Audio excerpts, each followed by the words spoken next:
Krishnan, Director and Head, Institute of Nephrology, Madras Medical College. Today, I am going to discuss on an important topic, namely diabetic nephropathy. Diabetic nephropathy constitutes about 30% of chronic kidney disease that ultimately leads on to end-stage renal disease. You all know a developing country like India, where there is not enough resources, it is going to impose a huge burden on the society. It's a well-known fact that only less than 3% of the chronic kidney disease stage 5 patients receive some form of renal replacement therapy in India. Such a huge gap is prevalent between the demand and supply. The reasons are many. It is not just the financial shortcomings. Also, there is not enough expertise in India. According to current data, for every 1 million Indian population, there is not even one nephrologist. So we need to know about this problem thoroughly and try to prevent it so that we know about this crisis. Look at this normal glomerulus. Every nephrologist will be delighted to see this kind of a normal glomerulus, a beautiful glomerulus, and like microscopy high power. There is capillary loops widely open and there is no undue hypercellularity. The capillary wall is of normal thickness and so on. This is what we don't want to see. This is the classical nodular glomerular sclerosis which happens due to diabetic nephropathy. As you can see, the nodules, the mesangial nodules in the glomerulus, which goes up with the famous name, Kimmel-Wilson nodules. I'll just quickly run through the important histopathological phenomena of diabetic nephropathy. The earliest changes are the glomerular basement membrane thickening and mesangial expansion to start with. And subsequently, a host of other pathology happens. The most important being afferent arterial hyalinization, the fibrin cap, capsular drop, nodular glomerular sclerosis, as I've already shown in the previous slide, and then the diffuse glomerular sclerosis, tubular atrophy, and interstitial fibrosis. What is the natural history of diabetic nephropathy? This is the depiction of the natural history of diabetic nephropathy as far as type 1 diabetic is concerned. As you can see here, in type 1 diabetes, almost there is a fixed pattern, the set pattern of evolution of the disease. It doesn't happen immediately after the diagnosis of type 1 diabetes. It takes some time. To start with, there will be functional changes. We call it as a hyperfiltration, meaning the GFR, the glomerular filtration rate, will be more than normal. And later on, as the disease evolves, there is something called microalbuminuria. I'll talk about that in detail subsequently. And there will be a progressive rise in the blood pressure. And this microalbuminuria takes place around 5 to 7 years after the onset of the disease. And by about 10 to 15 years, there will be macroproteinuria. And then subsequently, there is a relentless progression of the pathology, ultimately leading on to rising creatinine and ending up with end-stage renal disease by about 15 to 20 years.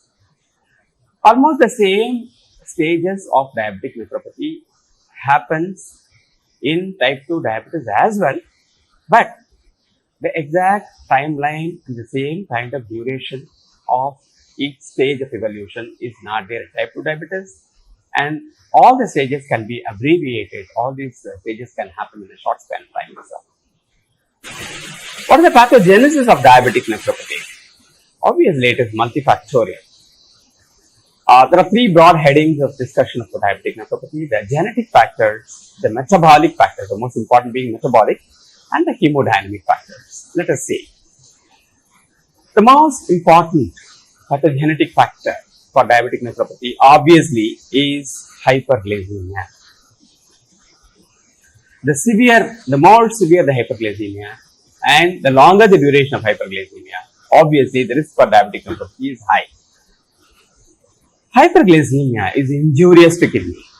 It causes mesangial expansion and it inflicts mesangial injury. It increases the activity of various growth factors which ultimately play an important role in the pathogenesis of diabetic nephropathy. Hyperglycemia per se causes activation of various injurious cytokines and also it results in the formation of reactive oxygen species. And with prolonged duration of hyperglycemia, there will be accumulation of advanced glycogenation end products in various tissues including kidney. All these phenomena ultimately lead on to accumulation of extracellular membrane components such as collagen. How to assess the kidney function? How to detect diabetic nephropathy early? We can't be just performing kidney biopsy in every patient with diabetes. There are very simple basic approaches to understand, to detect the presence of diabetic nephropathy early. In general, how do you assess the kidney function at all? Very simply. Number one, you check blood pressure. Number two, dipstick test for proteinuria. And number three, do one simple test in the blood, namely serum creatinine, for assessment of the glomerular filtration rate. What is this glomerular filtration rate? GFR is the most important factor whenever we talk about kidney and kidney disease. In fact, when I say somebody has got kidney dysfunction or kidney failure, I mean that there is a reduction in the glomerular filtration rate. How to assess the glomerular filtration rate? So, we depend on estimated GFR. Of course, the better method is endogenous creatinine clearance method, but it is very cumbersome. It requires a 24-hour urine collection and so on. There can be a lot of shortcomings and misses of the actual assessment of the GFR. So, it is impractical to rely on endogenous creatinine clearance. So, there are many formulae to estimate the GFR. The time-old formula is Cockcroft formula for creatinine clearance. It is expressed in mils per minute. The formula goes like this: 140 minus age in years multiplied by weight in kilograms and divided by 72 multiplied by serum creatinine. It is expressed in milligram per deciliter. And for women, it has to be multiplied by 0.85. This particular formula was in vogue for quite some time, but now we know it is highly inferior, it is highly fallacious and so on. Subsequently came the MDRD formula, which is nothing but the modified diet in renal disease. It was a famous study. In that study, this particular formula was used to assess the creatinine clearance. It requires 4 variables, namely age, sex, serum creatinine expressed in milligram per deciliter, and race of the patient. But recent addition to this is CKD-EPI. Since 2011, it was introduced. The CKD-EPI stands for Chronic Kidney Disease Epidemiology Collaboration Equation, which is currently preferred. This also uses the same 4 variables of MDRD formula, but nowadays in all the epidemiological and the clinical studies, the equation that is preferred to assess the creatinine clearance is CKD-EPI. How to prevent diabetic nephropathy? There is something called primary prevention. Before the diabetic nephropathy takes place itself, occurs itself, there is something which we can do to prevent occurrence of diabetic nephropathy. Namely, the most important is glycemic control, and in the control of hypertension, screen for microalbuminuria, and if there is microalbuminuria, renin-angiotensin blockade, go for that, and smoking cessation. We have learned as to how to screen for diabetic nephropathy, but also you should know the timing of screening for diabetic nephropathy. It is an appalling fact even today that there are any number of diabetic patients with diabetes related. They are just getting treatment for hyperglycemia alone without even an attempt to look for end-organ damage, including diabetic nephropathy. That practice should certainly change. There should be screening for diabetic nephropathy. When to screen for diabetic nephropathy? For type 2 diabetes, at diagnosis of diabetes itself, you have to screen for diabetic nephropathy. Whereas in type 1 diabetes, 5 years after diagnosis, it has to screen. And in patients with poor glycemic control, dyslipidemia, and a high normal blood pressure, the screening has to be done at 1 year after diagnosis of type 1 diabetes itself. And in children with type 1 diabetes, after onset of puberty, screening has to be done because puberty has been shown to be a trigger for occurrence of diabetes. And then subsequently, annually, there should be screening. And what is this microalbuminuria? I have said dipstick proteinuria, meaning that we just look for presence of protein in the urine using a dipstick. If dipstick proteinuria is negative, in all probability, the patient is normal. But still, there is a particular phenomenon, diabetes, called microalbumin, meaning that the albumin excretion in the urine is more than normal, but not that high to be detected by dipstick. This is called microalbuminuria. It is a very early stage of diabetic nephropathy. The definition of microalbuminuria is that in 24-hour urine collection, anything between 150 to 300 milligram per day, and in spot albumin creatinine ratio, 330 to 300 microgram per milligram, or in spot protein creatinine ratio, which is expressed as milligram per milligram, in male 0.18 to 0.36 and in female 0.135 to 0.27. This is called microalbuminuria. What is the importance of this microalbuminuria? As I've already said, it is a harbinger of diabetic nephropathy, very early stage. But also get reminded of the fact that microalbuminuria is not specific for diabetic nephropathy. You can have microalbuminuria in uncontrolled severe hypertension as well. In fact, microalbuminuria is a phenomenon which tells you that all is not well in the system. It indicates there is endothelial dysfunction. And also it has been shown that microalbuminuria is not just a denoter of subsequent progression of diabetic nephropathy, but also it is an independent determinant of cardiovascular morbidity and mortality. This is the algorithm we suggest. You test for microalbuminuria. If it is positive, what do? You just look for presence of other factors that might cause false positivity. For instance, a urinary tract infection, a severe exertion, and so on. If such things are there, repeat the urinary infection and then repeat it.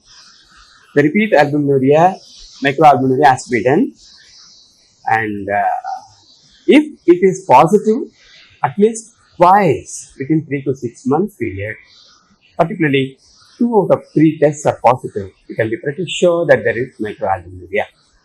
In that situation, we have to swing into action. As I've already said, the metabolic factor is the most important pathogenic factor for diabetic nephropathy, so we have to pay enough attention to glycemic control. And there are very classical studies highlighting the importance of glycemic control in type 1 diabetes. That is DCCT, Diabetes Control and Complications Trial. This is a very famous trial. It is a landmark trial in the sense that prior to this publication of this particular study, the long-held view is that control of blood sugar in a diabetic is important to mitigate acute complications of diabetes like infections and ketosis. Whereas long-term vascular complications, the most important factor is addressing hypertension rather than hyperglycemia.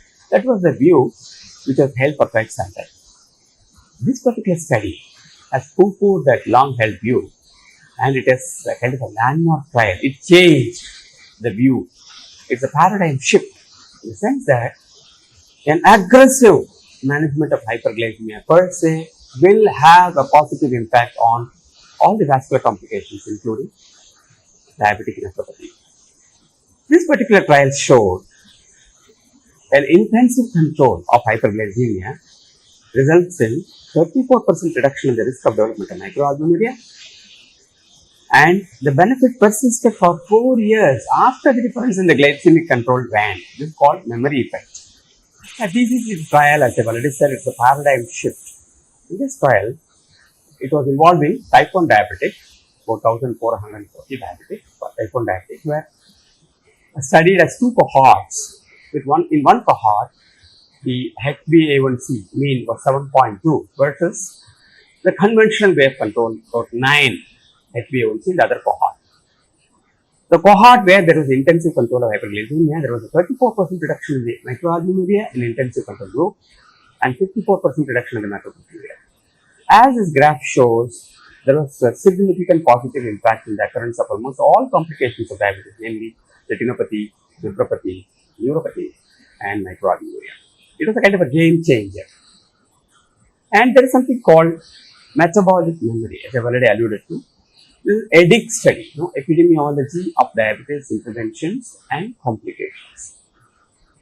This picture shows that after the study was over, then subsequently the patients were just managed in the same way. There was no continuation of intensive therapy of hypoglycemia. Despite that, the benefits that were achieved due to the intensive hyperglycemia management persisted beyond the study period. This is called metabolic memory. And a similar study in type 2 diabetes is UK Paediatrics study. There also an intensive control of hyperglycemia showed benefits versus the cohort where the hyperglycemia was managed with conventional targets. Then came a phase that it is not just 7, but you have to go down further. The lower the better. The lower target HbA1c is the better. That was the prevailing view. Subsequently, people started aggressively approaching hyperglycemia, but the recent studies of the last decade show that there is no place for very intensive low targets. It is enough if you achieve the the target HbA1c as 7. The reason is that if you attempt to achieve a further reduction in the HbA1c, you are putting the patients at risk of hypoglycemia. And now we all know hypoglycemia is not just a simple reduction in the blood sugar. It is called a neuroglycopenic syndrome, in the sense that hypoglycemia triggers catecholamine activation that can result in even fatal ventricular arrhythmias and so on. To draw support for this conclusion of current target of HbA1c around 7, there are 3 important studies. One is the ACCORD trial, an advanced trial, and the recommendations of KDIGO. KDIGO stands for Kidney Disease Improving Global Outcomes. I have already said a similar phenomenon in type 2 diabetes, that is the UK PDS, UK Prospective Diabetes Study. It was conducted in type 2 diabetes. The 2 cohorts, in one cohort the target HbA1c was 7, in the other one it was 7.9. The cohort with HbA1c target of 7, there was a 34% reduction in the risk for development of proteinuria. And there are certain important points in management of hyperglycemia in patients with chronic kidney disease. You all know metformin is a wonderful drug. It is not only an anti-diabetic. Now there is enough suggestion to say that it might be renoprotective as well, but still hard evidence is yet to be received. But it has got a flip side too. According to the current recommendations, it's better to be avoided if serum creatinine is more than 1.5 mg per deciliter. But instead of talking in terms of serum creatinine, you have to remember that it has to be avoided if the GFR is less than 30 ml per minute. And GFR is 30 to 60 ml per minute. You have to be cautious in using metformin. And as a rule, in a patient with renal failure, avoid long-acting sulfonylureas like glibenclamide, because the risk of hypoglycemia is very high, and if the hypoglycemia is due to a long-acting sulfonylurea, it will be prolonged hypoglycemia, management becomes very difficult. And acarbose can be used, but the safety is not proved yet. And how about thiazolidinediones? They are very good, but if already patient is edematous, we cannot use it. Ideal is insulin, that also short-acting insulin, right? And as the disease progresses, with progressive decline in the eGFR, patient's requirement of antidiabetic will come down, and there is a risk for hypoglycemia. This we have to remember. Why there is increased risk of hypoglycemia? Because 30% of the endogenous insulin is normally degraded by kidney. With the dwindling functional mass of the kidney, the endogenous insulin's availability by half-life increases, so that predisposes for hypoglycemia. Yeah. Next important thing is blood pressure control. As per the National Kidney Foundation recommendation, the target blood pressure should be less than 130/80, and in those with proteinuria of more than 1 gram per day, it has to be less than 125/75. The JNC 8 recommendation is that it has to be less than 140/90, but if there is proteinuria, it has to be less than 130 millimeter mercury. And the most important drug, the most preferred drug as antihypertensive drug in diabetic nephropathy is the RAS inhibition. ACE inhibitor and or angiotensin II receptor blockers. To understand why it is the most important or most preferred antihypertensive, we have to understand certain basic physiological aspects of the hemodynamics at the level of the glomerulus. This picture shows a beautiful glomerulus through the apparent arteriole. The blood enters and the apparent arteriole breaks into a bunch of capillaries which constitutes the glomerular capillary duct, through which there is filtration down into the tubule, and the glomerular capillaries again, from there it emerges and another arteriole, namely efferent arteriole. Here, normally, what happens is that angiotensin II causes preferential vasoconstriction of the efferent arteriole. So, what are the consequences of this? The pressure proximally in the glomerulus increases, and that favors glomerular filtration rate.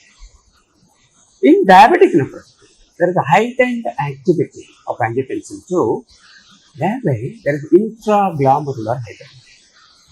Right? So, the intraglomerular hypertension is one of the injurious mechanisms that results in diabetic nephropathy. So, it has to be mitigated by blocking the action of angiotensin II at the efferent arteriole. This is the basis. So, to quickly recapitulate the renin-angiotensin pathway, you all know the renin, the function of renin is conversion of angiotensinogen to angiotensin I, and angiotensin converting enzyme causes conversion of angiotensin I to angiotensin II. Right? Angiotensin II, even though it plays a very vital role in physiology, in health, it can also play the role of a deadly villain in certain diseases, including diabetic nephropathy. What happens in diabetic nephropathy is there is intrarenal activation of the renin-angiotensin aldosterone system that ultimately results in intraglomerular hypertension, stimulation of endothelial production, inhibition of nitric oxide, and there is various cellular proliferation of the glomerulus, enhanced synthesis of the extracellular matrix, and stimulation of the most fibrogenic molecule of the body, namely the TGF, transforming growth of the beta. And also it promotes formation of reactive oxygen species. So by multiple mechanisms, it is depicted here, the multiple mechanisms of mediation of injury by angiotensin II. That is why the RAS inhibition plays a vital role in prevention and treatment of diabetic nephropathy. There are two broad classes of drugs, angiotensin converting enzyme inhibitors and A2 receptor blockers. In addition to being antihypertensives, they exert renoprotective effects by causing antiproteinuric effects. They minimize the pore size of the GBM and the proteinuria per se can perpetuate renal injury. So the antiproteinuric effect is happening and they mitigate the intraglomerular hypertension as well. Having said that, we need to know how to handle the AC inhibitor and ART. We have to check baseline serum creatinine and potassium, and after initiation of therapy, the serum creatinine has to be repeated 1 week later. Why? Because, as I've already said, angiotensin II causes preferential efferent arterial vasoconstriction. There be increases in intraglomerular pressure and favors filtration. If you come down on the action of angiotensin II, the intraglomerular pressure will reduce and the GFR will drop. This is not a side effect. This is a normal physiological action. So, we can anticipate a modest rise in the serum creatinine about 1 week after initiation therapy. But this rise should not be more than 30% from the baseline. If the rise in serum creatinine after starting RAS inhibition is more than 30% from the baseline, better don't use RAS inhibition. Because in such a person, the GFR is angiotensin II dependent.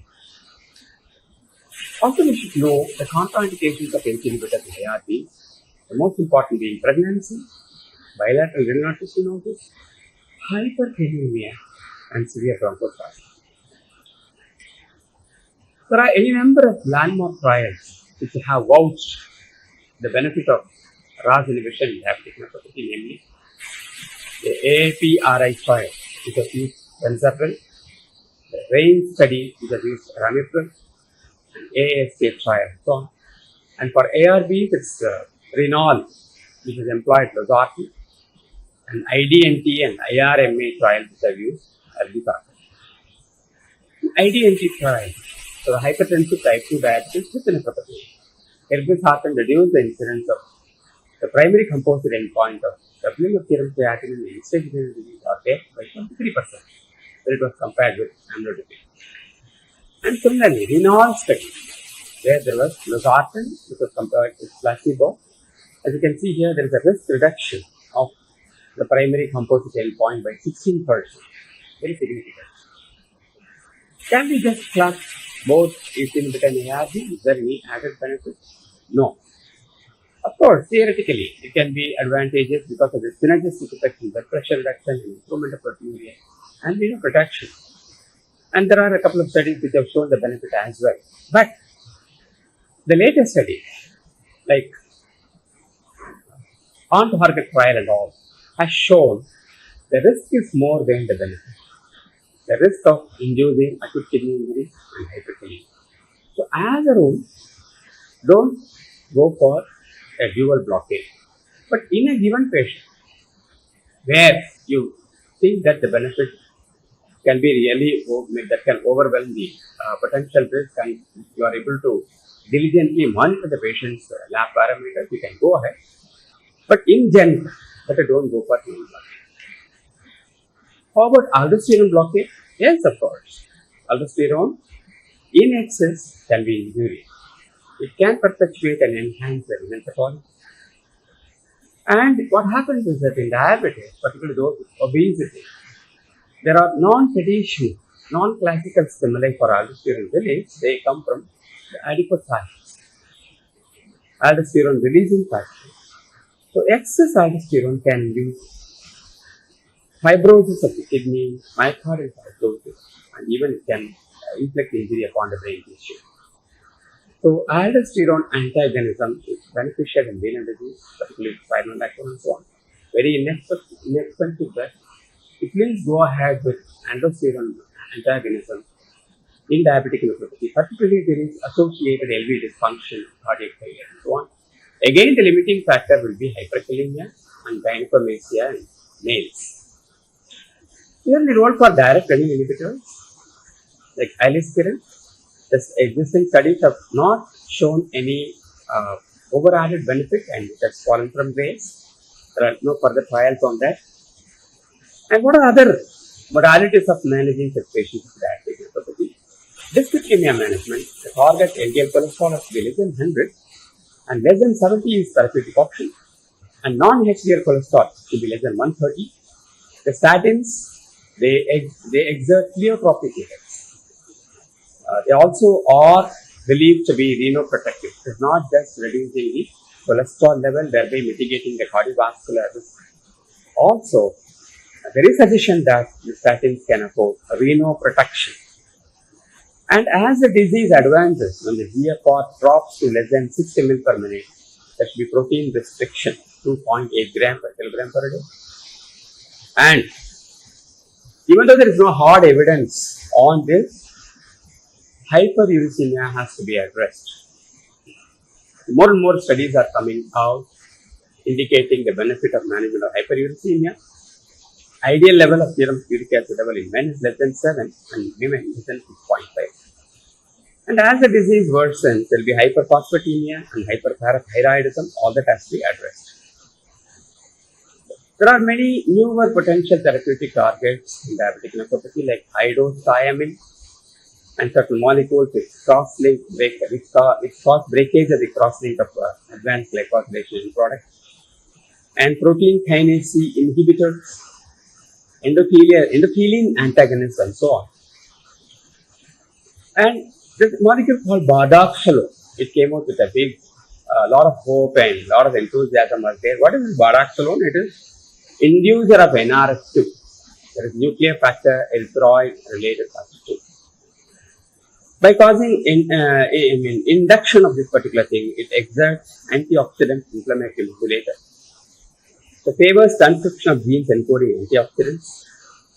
And the phase 2 trials in diabetic CKD were very encouraging in the sense that there was improvement of GFR But subsequent studies, it was a thorough disappointment in the sense that in a particular study, Beam study, about 200 and odd patients were with the type 2 diabetes, CKD were enrolled, and Bardoxolone increased mean GFR, there was enthusiasm, but subsequently the other studies revealed that increased risk for cardiovascular disease and mortality, so it has been withdrawn. SGLT2 inhibitors are new additions to the management of hyperglycemia. SGLT2 inhibitors means sodium glucose co-transporters. There are two such transporters, SGLT1 and 2. 2 is important because 90% of the glucose is reabsorbed from S1 and S2 segments of the renal tubule, proximal tubule, through this SGLT2. If you inhibit that, so the glucose is not reabsorbed, it just excretes in urine. It is not just glucose, along with glucose, the sodium also gets excreted. So what is the benefit of this? Why the sodium is not reabsorbed over there, so there is a lot of sodium in the early distal tubule, which constitutes the juxtaglomerular repair. Whenever there is more sodium in the distal tubule, early distal tubule, that will be sensed by the afferent arteriole. So, by tubuloglomerular feedback mechanism, there is afferent arteriolar vasoconstriction. The benefit of afferent arteriolar vasoconstriction is that it minimizes the plasma flow in glomerulus, thereby minimizing the intraglomerular hepatitis. So, SGLT2 inhibitors, in addition to being a very effective anti-diabetic drug, is supposed to play a renoprotective role as well. There are many trials going on. And what are the newer options? There is a trial called 3-diam study where pentoxifide was found to be of benefit in diabetic nephropathy. And also there are many studies which try to evaluate endothelin inhibition, like avocentor, in mitigating or in retarding diabetic nephropathy. The few trials which have been published, they are actually negative trials. They were prematurely terminated because of the side effects of avocentor and so on. But the criticism is that the amount of avocentor, the endothelin inhibitors employed in these studies were high, and if much lower concentrations tried, probably the benefits would have been there. So that is the current view. And another important phenomenon that requires attention is that we spoke about microproteinuria and then progressive decline in GFR and so on. But there is something called normoalbuminuric diabetic nephropathy as well. Fortunately, it is not very common, it's rare only, but we have to understand that. And we have to know about the presence of such entity. What is this actually? Inexplicably, some diabetics, there will be no proteinuria at all, and there will be progressive decline in GFR. But if you do a kidney biopsy, you can see the classical diabetic nephropathy pathology. How and why it should develop, we don't know really. So, in any patient where there is a decline in GFR, we have to be careful that it can still be diabetic nephropathy. Even though classically, the stages of evolution include microproteinuria and then macroproteinuria and then decline in GFR. Sometimes there may not be proteinuria. A lot of research is on this particular mysterious phenomenon. And so far we have seen extensively about diabetic nephropathy, but also we have to understand the fact that diabetics are vulnerable to various other kidney diseases beyond diabetic nephropathy, particularly the renal disease, because diabetes is one of the major risk factors for atherosclerosis. In diabetes, there is accelerated atherosclerosis resulting in renal artery stenosis that ultimately leads on to ischemic nephropathy. When do you suspect ischemic nephropathy and renal artery stenosis? Whenever the hypertension is difficult to control, resistant hypertension, or the patient presents to you with flash pulmonary edema, sudden occurrence, sudden onset of severe pulmonary edema, you have to suspect renal artery stenosis. And there is something called type 4 renal tubular. Hyperkalemia normally occurs whenever there is decline in the GFR because potassium is retained in the body. But in some diabetics, even with preserved GFR, no renal failure, but they have hyperkalemia. In the absence of therapy with the AC inhibitors or ARBs and so on, this is due to hyporeninemic hypoaldosteronism. This is due to afferent arterial hyalinization, which I have already said. It's an important pathology in diabetic nephropathy. Afferent arterial is the place where renin is secreted. So renin level is low. We have to be extremely careful in such patients. And diabetic milieu predisposes for urinary tract infection, cholecystitis, recurrent chronic UTI. The dreaded complications are acute pyelonephritis, invasion of microbes into renal parenchyma, presenting high-grade fever and loin tenderness and leukocytosis and whatnot. And presently, there is disturbing trend. Even without obstruction, acute pyelonephritis goes in for renal failure. And the dreaded variant of this acute pyelonephritis is emphysematous pyelonephritis presence of air pockets in the kidney. In such situation, immediate attention is required. It is a medical emergency. And there are certain glomerular diseases called infection-related glomerulonephritis, more common in diabetics because there is a source of infection that leads on to acute glomerulonephritis. And in the infection-related glomerulonephritis itself, there is a special variant called IgA dominant PIGN, that is a newer entity. It is more common in diabetes. So, in diabetic management, it's not just organ-centric. We have to approach the person head to foot. It has to be kind of a holistic, integrated management, taking care of the sepsis, coronary artery disease, peripheral vascular disease, retinopathy, and so on. The writers of these success stories are not just nephrologists, but should be the community as a whole, and particularly the primary care physician. So, my appeal to the primary and secondary care physicians is that beware of the nefarious design of diabetes. So, the main principles of this success story should be early identification of diabetes and appropriate management of hyperglycemia, and looking for and addressing the complications of diabetes, including diabetes.